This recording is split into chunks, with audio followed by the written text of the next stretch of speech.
Buenas noches. En la noche de hoy estaremos presentando la discusión del caso número 3, presentado por Nancy Rivas, Elda Godoy, Ashley Spallat, Camila Cestero y un servidor, Gustavo Polanco.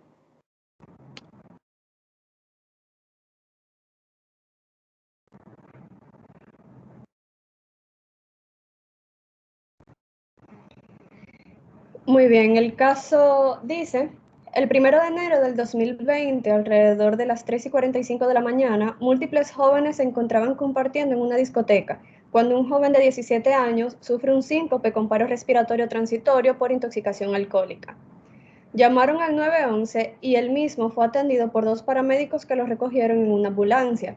En ese mismo momento, en el parqueo de la discoteca, hubo un enfrentamiento violento entre dos jóvenes, resultando uno de ellos con hemorragia profusa por herida cortopunzante. 3 jóvenes presentes, no relacionados con el herido, lo recogen para llevarlo en su automóvil a la clínica más cercana, y en el trayecto tuvieron un accidente, chocando de frente con la ambulancia. Ambos vehículos quedaron con daños considerables e incapacitados para funcionar. Tuvieron que esperar la llegada de otra ambulancia para trasladar al joven intoxicado. Mientras tanto, un taxista se detiene para auxiliar a los ocupantes del automóvil y llevarlos a la clínica, donde los dejó en la emergencia y los abandonó, evitando involucrarse con los trámites burocráticos del caso. El conductor del automóvil presentó fracturas de 6 costillas y hemotórax. Un acompañante presentó un trauma cráneoencefálico y la otra fractura de ambas piernas. Se trasladaban sin cinturón de seguridad. La clínica se dilató mucho en ofrecerles atención médica por la falta de alguien que se hiciera responsable por los gastos, y en ese lapso de tiempo el herido de arma blanca murió. El joven de 17 años con intoxicación alcohólica fue llevado a la UCI, donde se le dio tratamiento de soporte y estrecha vigilancia de su estado. El médico intensivista, que estaba supuesto a ingresar a las 7 de la mañana, se presentó a las 9:10 de la mañana con signos evidentes de efectos alcohólicos y apariencia de no haber dormido. El médico saliente, empleado de la clínica, desesperado y molesto, se retiró a las 8 de la mañana sin hacer entrega formal de la guardia y falta evidente de una historia clínica. El joven de la UCI muere a las 9:47 de la mañana por insuficiencia respiratoria debido a broncoaspiración de contenido gástrico.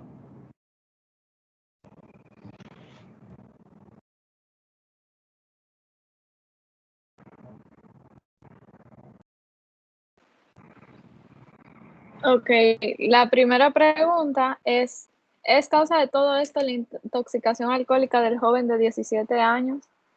En nuestra opinión, la intoxicación alcohólica no es la causa principal de lo que sucedió, pero sí es el hecho que desencadenó todo. Si el joven no hubiera bebido hasta el punto de intoxicarse, no hubiera sido necesario trasladarlo hasta la clínica y no hubiera ocurrido los hechos que continuaron después. Sin embargo, si no hubiera sido por la negligencia médica que ocurrió en este caso y el paciente lo hubieran atendido a tiempo, es muy probable que su muerte se hubiera podido evitar. La próxima pregunta es, ¿tiene la discoteca responsabilidad legal en este presente caso? Comenten en base a la ley en RD. Sí, la discoteca es responsable del expendio de bebidas alcohólicas al menor y fue en su bar, aun cuando un camarero haya servido un trago adulterado, ellos son los responsables de la intoxicación. De la muerte son responsables el centro clínico como la discoteca. El vínculo de causalidad está en que el muchacho se intoxica en la discoteca, pero por la negligencia médica en el área de UCI, pues responde por la muerte el médico que llegó tarde, borracho, como el médico interno que se fue dejando sin guardia a los enfermos. Pero es solidario con la discoteca por la muerte del muchacho, porque el hecho generado del estado antinatural de la persona sucedió por un consumo en el local. La tercera pregunta es, ¿representó el accidente con la ambulancia un factor de retardo para la sobrevivencia del herido de arma blanca? Sí, el accidente con la ambulancia es un factor de retardo para la sobrevivencia del herido, debido a que es una herida profunda que posiblemente ha comprometido los órganos y tejidos cerca de la herida. Es por esto que en estos pacientes, en estos tipos de herida, el tiempo es muy valioso para poder salvar la vida del paciente. Se debe actuar de manera rápida, ya que el paciente puede entrar en shock debido a la hemorragia. Bien, como cuarta pregunta, se planteó la siguiente: ¿representó la actitud dilatoria de la clínica un factor determinante en la muerte del herido de arma blanca? Comenta en relación a la responsabilidad de los centros de salud de ofrecer asistencia médica, que establece la ley 4201. Sí pensamos que representa un factor determinante debido a que se pudo haber detenido el sangrado por arma, o sea, por la herida de arma blanca, con mayor anticipación. Sin embargo, se mantuvieron evaluaciones, o sea, se mantuvieron pensando o evaluando quién se haría cargo de los costos. En cuanto a la ley 4201, hay un capítulo único que se encuentra titulado de las siguientes instituciones prestadoras de servicios de salud, que presenta que toda persona tiene derecho a salud con calidad sin importar la situación en la que se encuentre. Debido a esto, encontramos que sí fue un factor determinante en la muerte del herido con arma blanca. La pregunta número 5 plantea lo siguiente: ¿fue determinante el abandono de parte del transeúnte del taxi para que la clínica se dilatara en la admisión de los lesionados? Entendemos que per se no es un determinante, no es un factor determinante, debido a que el taxista no tiene información importante sobre los hechos. Consideramos que, según la información que se nos ha dado, solo ha sido un traslado el que hizo el taxista. Sin embargo, el hecho pudo haberse dado, se hubiese jugado un papel en el que quizás hubiese dado información, tal vez no vital, pero hubiese ubicado tal vez un poco más a lo médico. Pero aún así, entendemos que no es un papel determinante para salvar la vida del paciente. La pregunta 6 dice: ¿representa el manejo temerario del chofer de la ambulancia un factor determinante en las lesiones sufridas por los ocupantes del automóvil? La segunda pregunta dice que sí es evitable. Y una tercera pregunta, si consideramos que hay culpa en la comisión de ese evento de tránsito. Es un factor realmente el manejo temerario del chofer de la ambulancia. Sin embargo, entendemos que con la necesidad de llegar al hospital y brindar el mejor cuidado en la menor cantidad de tiempo es lo más importante para ese paciente. Sin embargo, debido a esa urgencia, a esa necesidad, se pudo haber causado el accidente y pudo haber generado esa situación. Culpa del evento, consideramos que no, pero sí brinda cierto tipo de complicación a la situación. ¿Que si era evitable? Pues sí, pero debido a la necesidad que se encontraba ese paciente, es muy difícil poner peros en esa situación.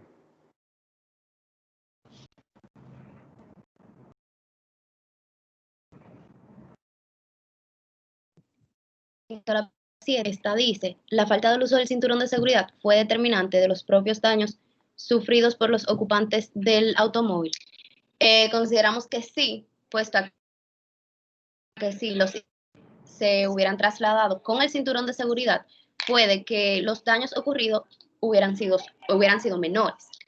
Entonces, la pregunta número 8 dice: ¿qué participación de responsabilidad tendrá el médico que se retiraba sin entregar la guardia en el desenlace de la muerte del joven intoxicado? Comenten. Esto realmente es un poco debatible, puesto a que su horario se había terminado y el médico entrante todavía no llegaba. Entonces, aquí puede implicar tanto la responsabilidad por el hecho de otro como la responsabilidad por su hecho personal. ¿Por qué? Este médico estaba en todo su derecho de salir, ya que su hora de salida había pasado. Pero, ya le tocaba al otro. Pero también a este, que él podía esperarlo para estar al tanto de los pacientes que estaban bajo su cuidado y así evitar cualquier perjuicio. En cuanto a la pregunta 9, dice: ¿qué participación de responsabilidad tendría el médico entrante en el desenlace final de la muerte del intoxicado? El estado y la hora en que el médico entrante llegó a la entrega de guardia es prueba de que éste se desveló la noche anterior y estaba intoxicado, sabiendo que tenía una responsabilidad de llegar al hospital al día siguiente. Esto causó que el médico saliente se molestara, salir una hora más tarde de la cual establece su horario y dejar al paciente sin atender. Por lo tanto, este médico entrante actuó con negligencia al tener indiferencia por el acto que realizó, por lo que es responsable por su hecho personal. Si estuviera llegado temprano y en mejores condiciones, se hubiera podido hacer la entrega formal de guardia clínica y puede que se evitara la muerte del paciente.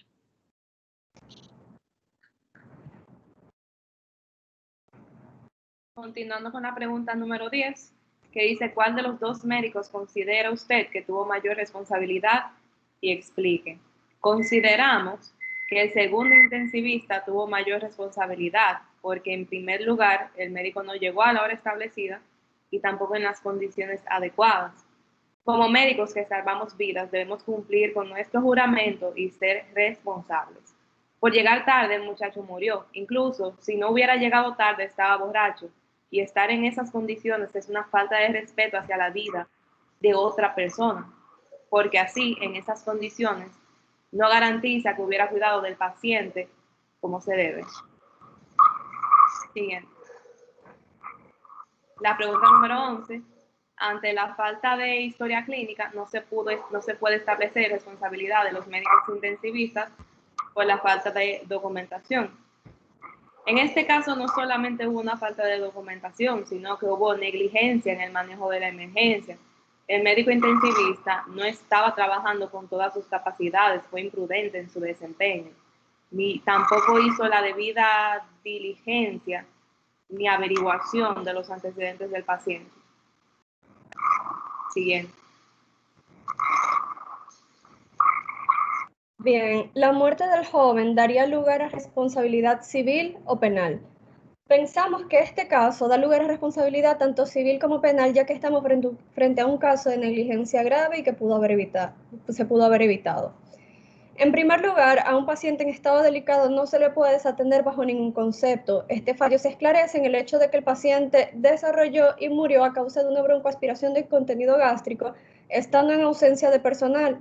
En caso de que el personal hubiese estado ahí, por lo menos una persona atendiéndolo y vigilándolo, para atenderlo o auxiliarlo, esto se hubiese podido prever.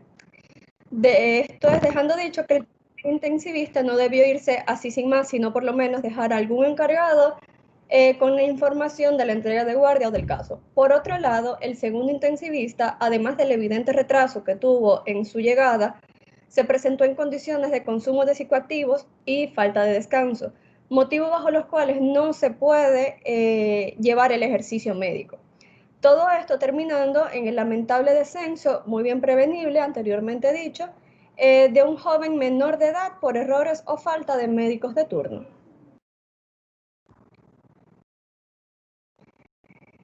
Y la última pregunta dice, o pregunta, ¿es demandable la clínica en el presente caso? Pensamos que sí, la clínica es demandable en una situación primera por la violación tanto de la Constitución de la República como de la Ley 4201, donde se establece que toda persona que llegue a un centro de salud, sea público o privado, presentando una emergencia o una situación en la que esté arriesgando su vida, este debe ser estabilizado sin ningún tipo de discriminación, incluyendo el estado financiero de esto. Una vez que la persona esté estable, aunque no esté despierta, sino que esté apta para transportarse, entonces se puede llevar a un centro de atención pública. En este caso se tienen pacientes en estado grave, politraumatizados, como los del choque, y un joven menor de edad que lo tenemos por intoxicación alcohólica con síncope. Al hacer caso omiso de estas leyes, ocurrió el fallecimiento de uno de los pacientes en la emergencia, que fue el paciente por herida de arma blanca, quedando la clínica como responsable bajo las consecuencias que establece el Código Penal.